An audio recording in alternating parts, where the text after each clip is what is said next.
Well, hi everyone. It's been a little while since we've spoken. A lot has happened since our last Facebook Live. I'm joined here tonight again by a guest, one of my colleagues, Eric Duncan, who's a member of Parliament for Stormont. I'm going to get this right. I better read it off. Stormont, Dundas, South Glengarry, which is and he's from the town of North Dundas. This is in Eastern Ontario, not far from Ottawa, but he's a great colleague, and I'll introduce him here in a sec. I'm going to go through a few things that have happened in Parliament since our last event here at Facebook Live. First off, session is over, and that means we're off for the summer and we're participating in events in our ridings, and some of us are doing events elsewhere in the country now that some of the lockdowns are over. Nice to see, by the way, and we're having a very hot summer so far, so there's a lot going on. But if you're reading the news, it's likely that we're not going to go back to Parliament in the fall, because it looks like this government wants an election more than anything else. Why do they want an election? Because not much of what they've done wrong has been covered that well during a COVID type Parliament, where they really haven't been accountable to Canadians. There hasn't been much coverage. We've been doing everything we can to get coverage on that. And we'll go over a few of those things that are actually starting to gain some resonance across Canada in the last little while. But big thing happened with my private members bill, Bill C-262, which you recall was setting up an investment tax credit for carbon capture, utilization, and storage in Canada to get us on par with the developments that are happening in the United States. So it was interesting that all the other parties voted against us in implementing that investment tax credit in Parliament. No surprise, while the Liberals were voting against us, they were also trying to put a consultation on carbon capture, utilization, and storage, and the best way to approach a tax credit on it in the budget that they also passed for Parliament at the same time. So it's typical Liberals, where they haven't done their homework, but now that there's something good that's showing up on their table, they'll actually look at it and give a 90-day consultation period and come back and make some recommendations. Well, they started that consultation period on June the 7th. So 90 days from June 7th is, give or take, September 7th. We know it's probably going to happen on September 7th. We're probably going to be in the midst of a federal election. So the ability to actually implement anything from this consultation period is remote before next year. So defeating a bill but saying they're still looking at how they're going to implement it is more virtue signaling and accomplishing nothing for the environment. It's typical of what we're seeing in this Parliament. It's typical of why we need a different government that's more accountable in Ottawa. There's also some real excitement right at the end of Parliament here when you saw the president of the Public Health Agency of Canada denying Parliament's request to turn over documents regarding what happened in the lab, top secret labs in Winnipeg. And that is something that's never happened before in Parliament. The House of Commons has a speaker who's in charge, obviously, and he brought him before the bar. So he had to appear there and refuse those documents, which opened up the speaker to avenues to have those documents seized. As a result, the Attorney General, that is the government, took the speaker to federal court to deny him those documents. And that, again, has never been done before. Parliament is supposed to be supreme in Canada. And just explaining that to you, if you think about the speaker, it's often like looking at a judge. We address the speaker as if he's a judge. His rulings in the House of Commons govern us all. And now he's being defied as far as his request on behalf of Parliament to provide those documents. This is something unprecedented and is a real affront to democracy that we've enjoyed in Canada for a long time. This is a defiance of a centuries-old tradition, and something that we didn't think we'd see, and we're actually looking for what comes out of this at the end of the day. But again, a lack of accountability. One other thing that we took very seriously here was Bill C-10, an act to amend the Broadcasting Act. And we stood up for Canadians. We made the point very clear that we needed to make sure that Canadians were not being regulated on what they upload and what they download from the internet. This is something the government should be in front of, but they want to regulate that. They removed language that would have kept individual uploading, downloading activity from regulation. They took that out of the bill. We've pushed and pushed and pushed to make sure that was in the bill. Of course, we were up those last 3 days of Parliament last week. 2 of those nights we sat until about 1 o'clock, 1:30 with the amendments and trying to defeat what was happening at the government level. But again, the government was trying to put legislation in front of Parliament that they hadn't even presented us with the wording at that point in time. It was secret legislation. This is beyond what we should expect in democracies. Again, we need to hold this government to account. A lot going on, like I say, some excitement at the end of the session, but it's us doing our job as parliamentarians. It's us doing our job as opposition. It's us doing our job representing Canadians and what we want as far as a society going forward and how we get regulated. But I'm going to move on now from that. And I'm going to talk about my guest, Eric Duncan, who's one of my best colleagues in the House of Commons. I'm honored to be his colleague. And he's joining me here tonight because we're going to talk about something that he's been a strong supporter of, which is lifting the gay blood ban that has been in place for a long time. Now, the Liberals campaigned on that in the last election, but I'm going to turn it over to Eric right now, and he can discuss that. Eric, welcome. It's great to have you here. Thank you for coming tonight. Well, thank you for having me, Greg. Hello to everybody in Calgary Centre, albeit virtually, the way we're still doing it a bit here. Like you, we're getting our restrictions lifted, so it's nice to have a mix of some Zoom meetings and Facebook, and also get out and see people here in my neck of the woods. And I have appreciated your support on something we've got a lot of momentum on in the last several months, and that is the discriminatory blood ban and the need to end that in our country. And when we talk about it, it impacts gay men, it impacts bisexual men, and also trans men and women as well. Men who have sex with men, the MSM community, in terms of the discrimination that has existed for far too long. To give you, and listeners, a bit of a backgrounder, is that the government did promise to get rid of this 6 years ago. And it's actually been 2 election campaigns. They promised in 2015 to get rid of it, and they promised again in the last election. And it looks like we may be going, as you said, into another election. This will be a 3rd time they're going to promise it with no real end in sight.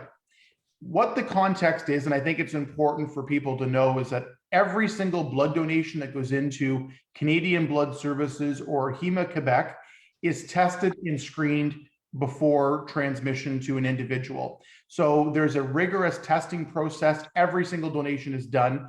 But the issue is, as great as science has evolved and technology has evolved, there's still a window period between when somebody may be infected with an issue and when it's actually detectable in that blood donation. So they're trying to lower that risk of that window period. The bottom line is, with today's day and age, with statistics and science and the options that are out there, if you were a man who has sex with a man, I'll give you an example. If there's a monogamous gay couple living in downtown Calgary, they want to donate blood, they are simply disqualified now because they're gay. Can't donate because they're gay. They only have one sexual partner amongst themselves, and yet they're disqualified simply based on their sexual orientation. Many people are surprised that in today's day and age, this type of policy still exists. And there's been great work by groups like the Canadian Medical Association, the All Blood is Equal campaign, that are saying, look, the questionnaire should not be based on whether what your sexual orientation is, but rather on sexual behavior. So we're seeing more countries around the world safely, reasonably make this change. The United Kingdom, Israel, numerous other countries, and we've seen no leadership or urgency from our government on the same issue. Well, thank you, Eric. It's great background on what we need to get done and how we're pushing forward on a real agenda here as opposed to just talking points. But I don't want to go to questions right away as from what the audience has provided thus far, and I do have a handful, but I do have one question I think is very important here, and I think it's best answered by you, and I'm going to answer some of them as we go forward here, and you can chime in on them. But this one I think would be one that is right up your alley, and it's a gentleman named Roy, and he asked me, I appreciate your efforts in sharing some of the vocal advocacy of your colleagues for change in blood donation bans on gay and bisexual men. How can the Conservatives show that they are pro-LGBTQ when half the party voted against Bill C-6? What action are you taking to address anti-gay rights MPs in the CPC? Well, it's a good question, and something that it's been in the news the last couple of weeks as the conversion therapy debate and Bill C6 wraps up. I'll say a few things to Roy. Is this is a perfect example of an issue of where with the blood ban and what's been enacted for way too long, where it's been 6 years of virtue signaling and actually taking the government to court. I tell people there's a big difference between talking a good game and actually delivering on LGBT rights. So for an example, I introduced a private members motion. We've done press conferences. Greg, you've been an awesome supporter of this initiative. And I know there's dozens of our caucus colleagues were seconding our motion and our effort for change on this. And what I say to Roy and to folks is we have to be present on issues and show the care and compassion that we have the interests of the LGBTQ2 plus community and the perspectives in our caucus.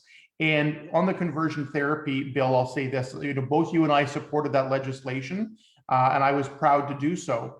But I also think at the same time, too, there's a lot of politics around there. There was not one single colleague of mine that said they voted against the bill because they believed in conversion therapy in any way, but rather it was the government not defining certain aspects, having concerns, and the government, as opposed to putting some simple, reasonable amendments in, chose to just ignore them and play politics with it. So I think we've always had, as a conservative party, this is not new. We've needed to make sure, and we need to make sure we're reaching out to all walks of life in this country, and that includes the LGBTQ2 plus community.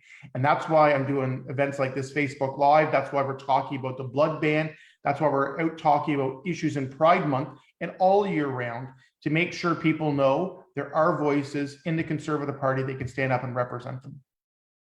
Thanks very much, Eric. Eric, you do a lot more in our caucus than a lot of people realize. I mean, you're our question period coordinator.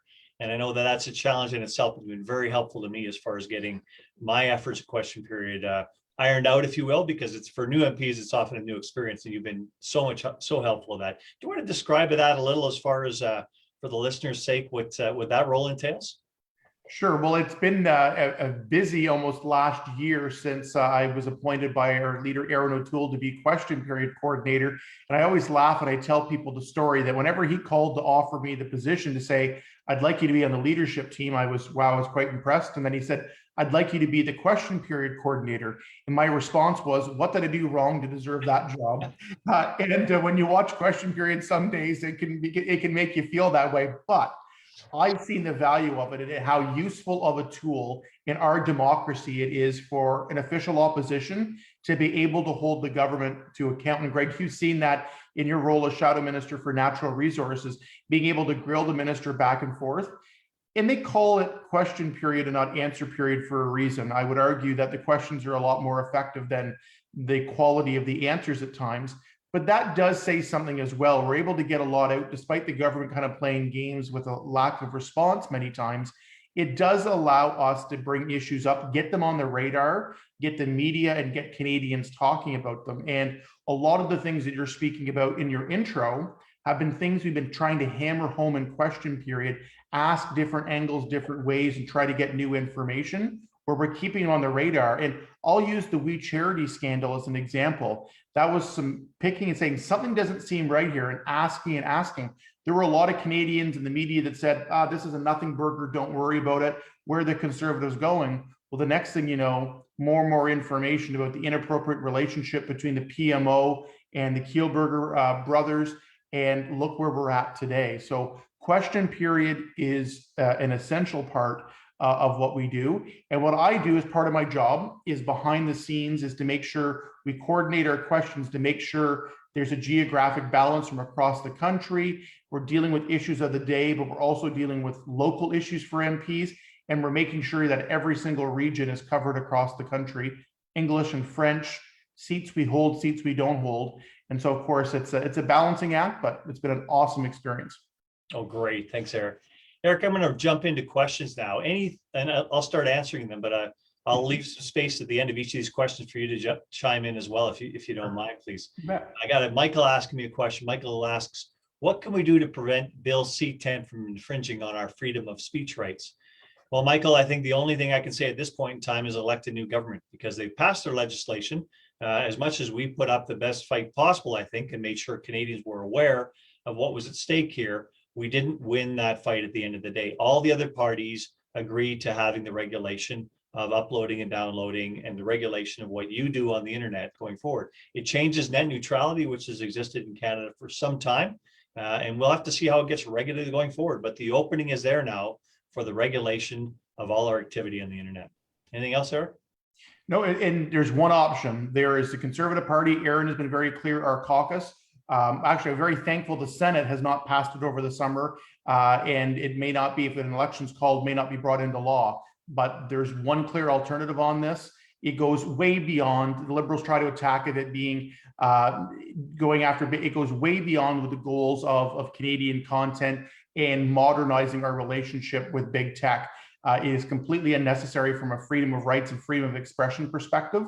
And I will say, Greg, people ask, what can, for example, the Conservative Party do to get young people involved in politics or look at the Conservative Party? C10 has been a great example. I've heard from numerous young Canadians that are saying, I don't want the government regulating my YouTube search or if a content creator picking favorites with this. So there's been a lot of backlash to this, and very clear, it would be gone in a Conservative government. Well said. Valerie asked me, what are you wanting to do about the increase in orphan wells in Alberta and Saskatchewan? Thank you, Valerie. When I first got into Parliament, my first private member's bill was a way of actually creating trust structures that dealt with these going forward. What's happened with the pricing of oil and gas in the current regime has affected the way companies have carried these on their balance sheets. What's behind us now is behind us. We've got to make sure we actually get to an environmental solution here. And the federal government stepped in, recognizing that unique situation that the oil and gas industry had been put in during this current downturn, which was exacerbated, of course, the COVID downturn, by the international price war between OPEC and Russia. And they stepped in and said, okay, there is a problem here that has to be addressed. How do we address it as a country? So both Alberta, Saskatchewan, British Columbia, and somebody was also geared towards Eastern Canada, Newfoundland as well. So we've got all kinds of different ways of dealing with it at this point in time. What I'd really like to see from the provincial governments is a regime that actually deals with these orphan wells so that there is not this problem going forward. The best way I had to present that was, of course, a qualified environmental trust structure so that you would have to have that cash flow available at the end of life of the wells for them to be taken care of. Anything further, Eric? No, those are great points. And I think, again, the government has said before, they get, I give them an A for an announcement when they announce something, but the follow through was really bad. The orphan wells issue is an example of talking and allocating, but just not seeing, I think, the follow through and the actual movement on the file. And your private member's bill being defeated was absolutely ridiculous, in my opinion. And I think it just speaks to the battle that we have when we deal with climate change. Alberta, the industry of oil and gas can be a partner in this, not an enemy. And the fact to vote down something that was so common sense and then to turn around and, Greg, the frank reason is they didn't want a Conservative member of Parliament taking credit for a good idea like you brought forward. And so orphan wells is the same thing. We're leading with examples and solutions here and the effort to actually get it done. So, I was disappointed to see your private member's bill not proceed. But again, I think the idea was absolutely fantastic, and the government is through the back door trying to put it in another way.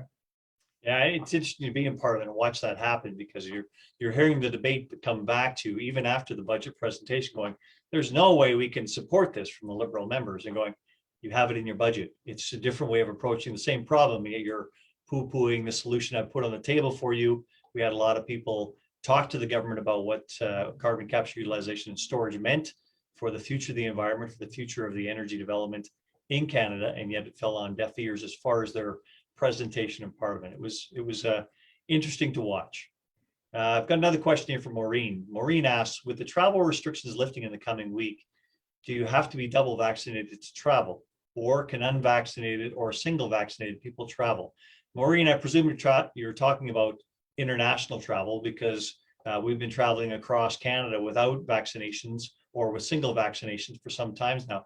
But I've seen the US restrictions, and it does seem you're going to have double vaccinations in order to travel in the US freely. You can still travel in there, it seems, with the restrictions they put on there, and have a quarantine period. You're going to have to be tested before you go on the trip, and it looks like you'll have to be tested, suffer or go through another test once you're there. But that's an inconvenience at this point in time. The issue is, of course, you can travel, but all kinds of foreign regimes are looking at making sure that they want people coming in that are double vaccinated. As Canadians, we haven't imposed that regime across Canada. To travel internationally, we're looking at that as being pretty much a must go for most of the countries that have experienced COVID in a heavy way. So that's anything further on that, Eric? And just to say to that point to Maureen is that, yeah, when we look at what we can control as a country domestically, we've been waiting and watching what the federal government and provinces have done, and travel within has been unrestricted, which is good. What we can't control is what other countries say visiting Canadians must do. So I think what I say to people, I was speaking, had a great meeting in my riding with travel agents yesterday. Vaccines are safe. They're a great thing to do. Get vaccinated, get 2 vaccines and be done. Protect yourself. And I just think if you're looking at traveling internationally, it's a great way to be able to do that safely without question. And depending on what country you're going and when you're going and quarantining, every country is going to have a different set of rules. So easiest way to do it is be vaccinated and be ready to go. And I think this makes it a lot easier whenever you're traveling internationally. We can't control what other countries put on, but we have to be prepared and help Canadians know what those rules for international travel country by country is. Thanks, Eric. Jeffrey asked me now, how are everyday Canadians supposed to afford a place to live when they must compete with corporations that have billions in cash and buy houses only to resell them at the higher price, therefore making housing more unattainable? Excellent question, Jeffrey. Something we pushed in front of the House of Commons as well as a new housing solution that actually put a substantial tax on foreign ownership for the time being, because our housing supply is actually shrinking in Canada as a percentage of our population. We've got to address this. There's a lot of foreign ownership of property in Canada that is not serving the needs of Canadians here. If you look at what we pay in Canada for houses, it's roughly twice what they pay for a similar house in the United States, with a little bit of juggling there for, of course, the currency difference. Nevertheless, it is much more expensive, and it is particularly tougher to actually get the down payment for a house now that the incomes haven't gone up and yet the assets have. That has been a big problem of the pandemic, is people with assets, including houses, including financial assets, have actually done very well in the repricing of assets as a result of quantitative easing and a bunch of money that's come into the system. For those Canadians that don't have financial assets yet and don't have a house, that is becoming more and more out of reach because incomes have not kept up in that rising asset pricing. So there is a problem here. We do have to make sure that we address it fully, look at what impact foreign buyers are having on our housing stock and on our housing affordability, and address it, forthwith. Our colleague Brad Viss from the Lower Mainland in British Columbia came up with a 6-part solution on this and had it in front of Parliament, addressing this several ways so that new entrants into the Canadian housing market could actually afford a house. Eric, why don't you join in and see if there's anything I've missed on that? Well, no, you did a great summary, and Brad's work's been on that. From a federal lens of what the federal government can do, agreed foreign buyers and regulating that, of where the number of investors coming in to make profit off of a residential market is not helping the price. Money laundering is a massive problem in Canadian real estate that's not being addressed seriously, and the proper tools aren't given. And I think to your point is we have to look at supply and construction costs and the cost of the market of doing this. The number of people that are looking to be first-time home buyers that have just simply walked away is unbelievable. And the news story that was referenced in there, in the city of Toronto now, we've got Canadian or various corporations going in, buying $1 billion worth of houses to say they're going to rent right now as well. It's just a vicious circle. And I'm laughing, Greg, because in the House of Commons, when we had that debate, the government said, well, we're showing leadership because we're spending $27 billion. Well, first of all, spending money is not a result, number one.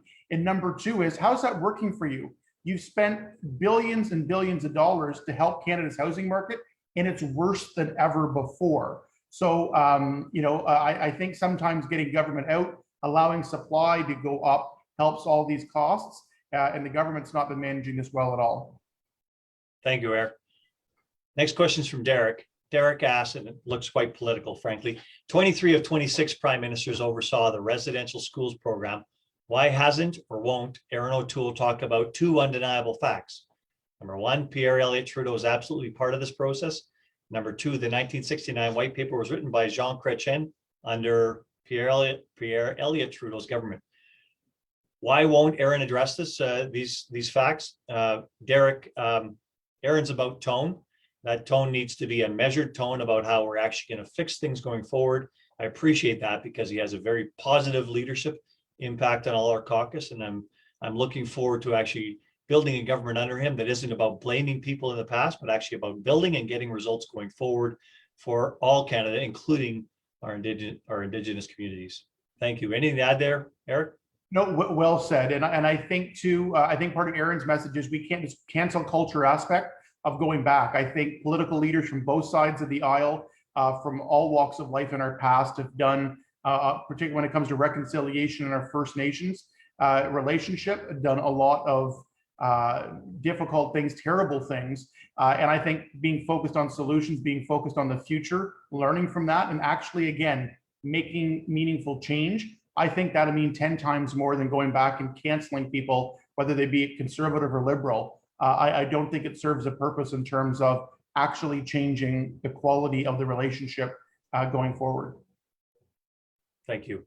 Next question from Bob. Bob asked, I would like to know what you have done for the seniors. While people in general have received billions of dollars, seniors have only received $300. If you do not push for a lot more aid for the seniors, I and my followers will back someone else. How could you let such an injustice take place and do nothing? Well, Bob, thank you for the question and much appreciated. I know that providing support for our seniors was part of our program in the last election campaign, and we do think that we do have to target that support very effectively. Last summer, we supported the efforts of the government to make sure seniors got the support during COVID that they needed, including GST credit, including a $300 bump to the OAS, another $200 bump to the guaranteed income supplement. That's the most effective money you can give in this, is the bump to the guaranteed income supplement, because a lot of seniors give money back that comes in the old age security envelope. And that's because it goes out of government and they tax it back if you're above a certain income level. Whereas guaranteed income supplement is for people that really require the money and need it right away. They never get taxed back because they fit into that certain income bracket where that doesn't happen. This needs to be addressed. We need to look at what the costs of seniors are across society. Seniors are living longer, and the returns on their investment portfolio, because of our economic situation, are getting lower and lower and lower. That's because bond returns are lower and lower and lower. We need to bring this back into an equation about what do you save for and how is it enough to make sure that there is a good retirement for our seniors in their golden years. That's what we want to aim for here, is an effective program, as opposed to just doling out checks now and then. Actually get some effective programming that makes sure we've got a robust seniors population that enjoys their retirement years. But thank you for the question. Eric, anything you should add there? No, that's great. I think, they mentioned permanent support, stable support for people that's predictable, not just cyclical or giving donations here or there or anything along those lines for certain programs. The other thing is 2 classes of seniors. The government's going and giving an increase if you're over the age of 75.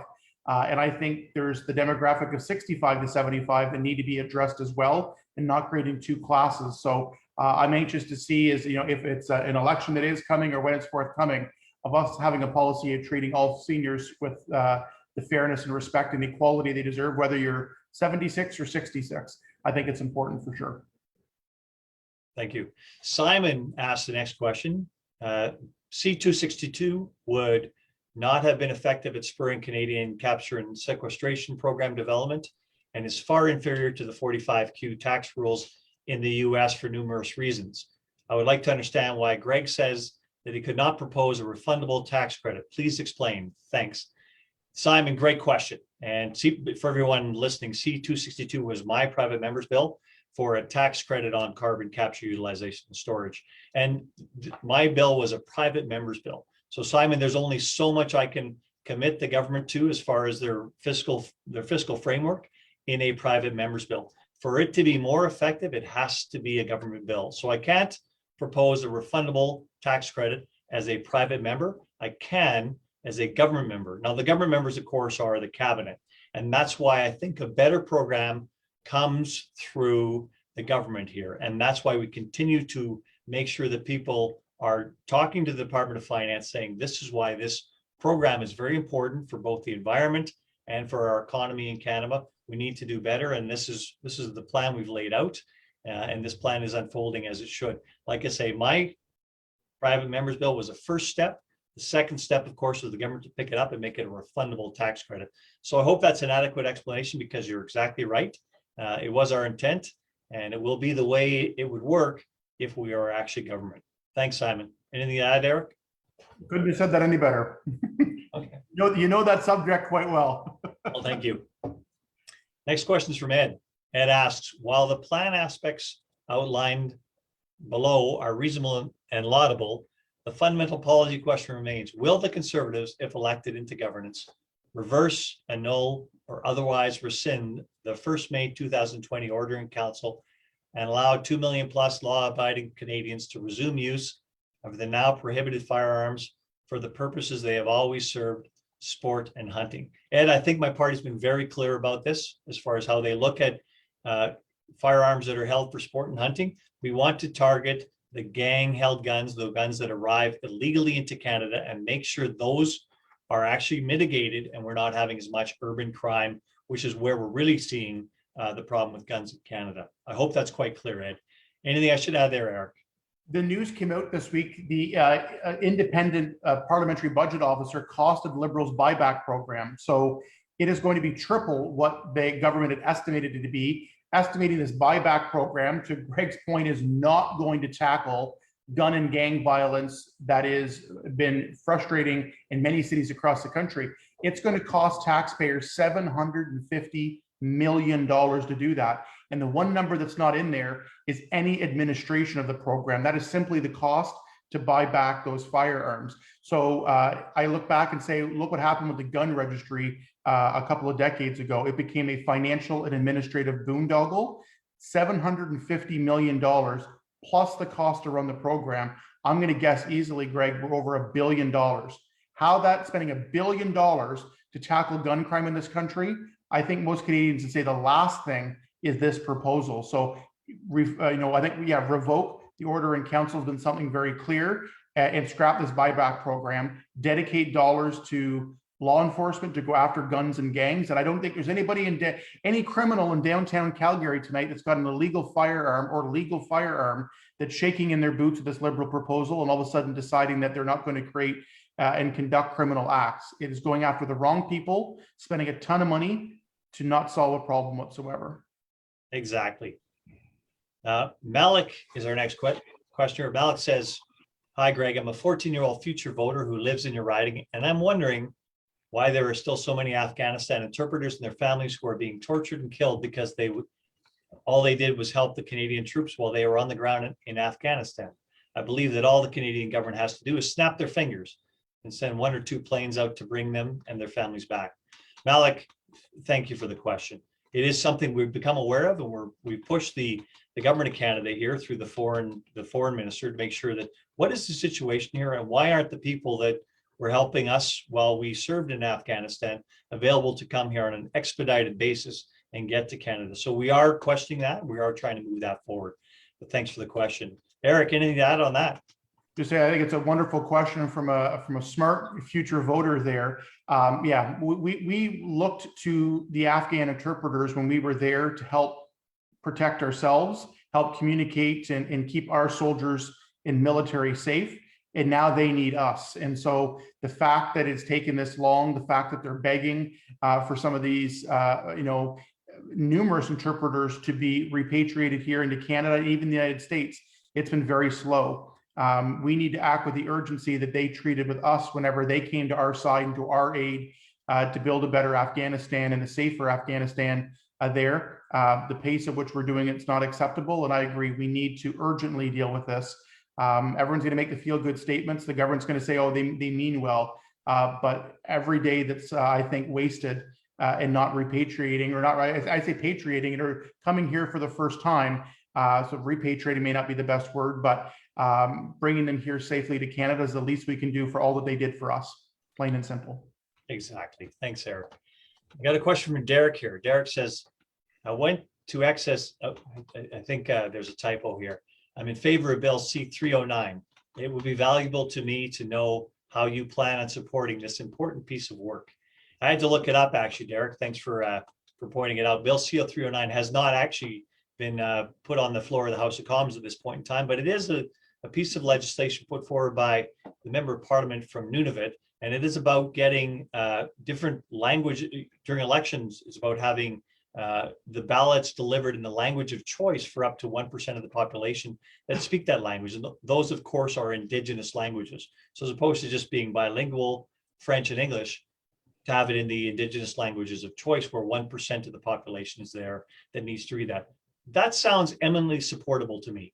To actually have people understand the ballot and who they're choosing as their elected representative is a very important part of democracy. And I hope that people are actually getting that as quickly as possible, because I don't want people making choices based on what someone else is showing them is basically the way to, here's how you vote, here's what this says.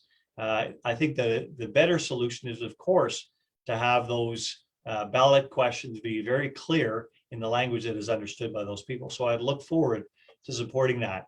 Eric, would you like to add anything there? I did the same thing. I was kind of Googling quickly. I haven't memorized all of my bill numbers yet, but yes, Mumala Kakik from Nunavut, an NDP member, brought this forward. And I agree. I think certainly when we talk about reconciliation, when we talk about our First Nations communities across the country being able to, wanting to get increased voter participation, this is a small thing that can make a difference.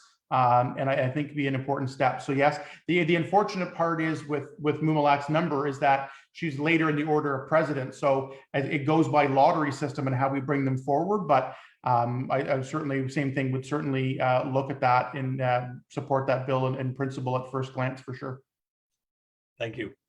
Now, the next question from Cheryl. Cheryl asks, where do you gentlemen stand on UNDRIP? The UN is not an elected body and they are dictating to us.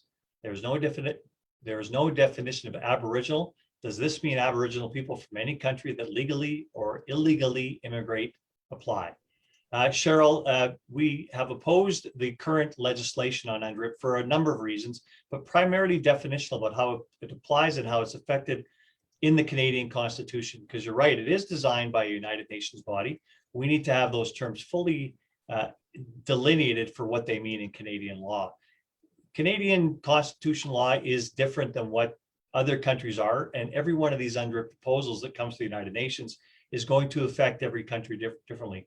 I know that I've spent a lot of time with the Indigenous population, Indigenous groups here, and a lot of them have questions about how that affects their right, primarily their Section 33 rights going forward. Now, they've waited a long time to actually understand and have the Supreme Court rule on how Section 33 rights will be interpreted in courts going forward and what that means for them as far as participants in projects that cross into their land. So that's something that's taken 10 years. They don't want to wait another 10 years while courts interpret these new meanings and then apply them to what's happening on their land. So we need clarity here. This is our stance on UNDRIP. Let's get some real clarity on how this applies going forward and not leave it up to 10 years of interpretation by the courts. Eric, anything to add? I spoke at third reading on this and said exactly that, of where a lot of the definitions are not worked out. The government had numerous years, 6 years now in power to do consultations and come up with better defined what deals around consent and those Section 33 rights. And it's very vague. And to your point, this is all it's going to do is end up with numerous projects in court. We're going to have First Nations communities. We're going to have business development projects stuck in court for years to come, and nobody's going to benefit from that. The only people, I believe, that are going to love this bill in its current form, the way it was tabled, and with the vague definitions, are going to be lawyers that are going to be making millions of dollars off of litigation. And I think, I think not progressing properly on reconciliation at all. It's going to frustrate people on all sides more than anything. Well said. Thank you. Jacqueline says, I've taken my time to look into the recent vote to suspend elections during this pandemic. And I know that you have voted with the Bloc Québécois to basically suspend Canada's democracy. What possible reasoning could you possibly have to place Canadian citizens under perpetual liberal Trudeau dictatorship? Well, Jacqueline, exactly the opposite. And every party in the House of Commons, except for one member, actually voted to make sure we didn't go through an election during this pandemic period. Now, that's a motion in the House of Commons. It has no legal binding power at that point in time, but we are saying we need to get through the pandemic and actually function as the minority parliament that Canadians elected in 2019 to show how that works and how Canadians get represented in a non-emergency format, how we actually work together. Because I can tell you that's not really working in Parliament right now. We show up, and I can tell you that the governing party does not really show up in Parliament. Being on screen is actually not working together. The thing about Parliament, especially a minority parliament, is you've got to have push and pull. You've got to have some accommodation and look at what regions of the country can add to legislation, make sure it's amenable to everybody and isn't just government by fiat, which we seem to have at this point in time. We're doing our best here as the opposition party, but it is something where we don't want to go right away in the middle of a pandemic and risk everybody's health and have an election. We'd like to see a functioning minority government that doesn't happen during a pandemic, first of all. Anything to add there, Eric? Well said. And yeah, no, there's no legally binding way. The Bloc Opposition Day motion was basically saying non-binding, not banning an election. That was not the case whatsoever. But it's saying the government needs to smarten up and work with the other parties. We're in a minority party, a minority parliament. They need to work with the other parties. And unfortunately, Conservatives have a different idea of what that means of coming towards some of our ideas. The government's not taking those up, and the Bloc and the NDP have their own aspect. We could have had an election during the pandemic if there was. Unfortunately, the NDP numerous times in the Bloc propped the Liberals up. We would have had an election if there is one, but I think a message being sent to the government is that you don't have a dictatorship here. You need to be accountable to Parliament. You need to work with the other parties. And I think, frankly, that's one of the reasons why Justin Trudeau is looking at the possibility of having an election this fall. He does not like Parliament weighing in and holding them accountable and asking those tough questions. He admires the basic dictatorship of China, was certainly the line that was used. And you look at the situation, he is not a fan of Parliament. He's not a fan of scrutiny. And we saw that with the prorogation. And now we've seen it where they're taking the Speaker in the House of Commons to court based on asking for some basic documents, which is absolutely ridiculous, in my opinion. Exactly. Thanks, Eric. A couple more questions here, Eric, just to wrap up. One's from Joe. Joe says, "Dear Mr. McLean, what are you and your party going to do to protect children in the care of the state, foster care, juvenile, etc.? The Canadian state doesn't have the best history with kids, not in some distant, regrettable past. Now, Joe, most of caring for juveniles, etc., foster care falls under the auspices of the provincial government, except for what we've seen as far as the Indigenous residential schools, which is tragic, as you know what we've seen. But I will defer that to the provincial authorities here as far as I think what you're asking here on foster care and juvenile custody, etc. If I'm missing something, Joe, please follow up. Eric, is there anything there that you think I've missed in that interpretation?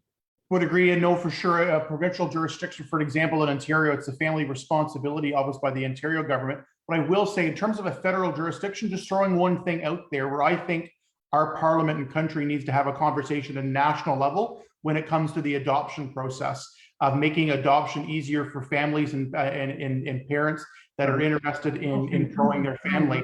I think that would be a long way that we can go to help make a difference. I think there it's a federal jurisdiction. The way that I think when it comes to foster care, in care, we can live with that. Families and parents that are interested in growing their family. I think that would be a long way that we can go. Help make a difference. I think there it's a federal jurisdiction. The way that I think when it comes to foster care, in care, we can live with that. Thanks, Eric. Now I've got a question from David Robinson. And I know David. David says, "Greg, we need a CPC government, but this won't happen unless the CPC can convince Canadians that they are a reasonable alternative to the LPC. What can O'Toole and the party do to accomplish this?" Well, David, I think everything we're doing, number one, we need to gain some resonance with Canadians. That means getting in front of Canadians, and that hasn't happened in this parliament. We're disappointed in that because we've looked at the agenda we've carried here in parliament. We looked at how much we've added value in parliament. We look at how many of our own motions have actually been carried in parliament, and the ones that have been defeated, like my bill as well, which again adds significant value both environmentally and economically. There isn't a Team Canada approach that the Liberal government is actually showing at this point in time. Talk again is one thing, but we're showing that we can actually lead. We're showing we can actually deliver against an agenda. That's what we have to do. We have to make sure that message gets to Canadians, and we have to show them that we're a positive government with a lot to accomplish, with much talent on our bench. And in that respect, I'll let Eric finish up, but Eric, you have clearly demonstrated to all my friends here in Calgary that we've got some really strong bench strength in our Ontario MP. So thanks again for coming tonight. Thanks everyone for the questions. Eric, I'll leave you with the last wrap up and we'll go from there. But I'll have a quick word when you're done, Eric. Sounds good. Well, thank you very much for having me. This has been good, and I had some great questions here tonight. And Greg was, whenever some of my staff asked me, "Would you help? Would you join Greg?" Absolutely. You've been a fantastic addition to Parliament. We're both class of 2019, and I think the reality, Greg, of being appointed by the leader to be on the front bench and be a shadow minister says something about how we value you back in the team.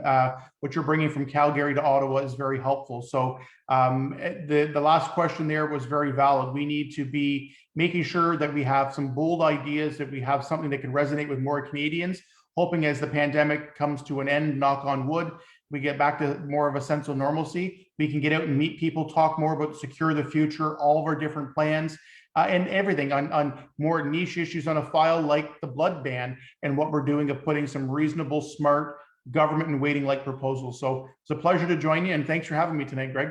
Thank you, Eric, and thanks for all your work to end the blood ban.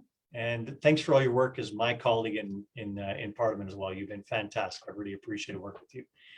Folks, I'll announce my summer Facebook Live session sometime soon, and I look forward to seeing you. But have a great summer, and we will talk to you when the next time we're here. Appreciate it, everybody. Good night. Stay well.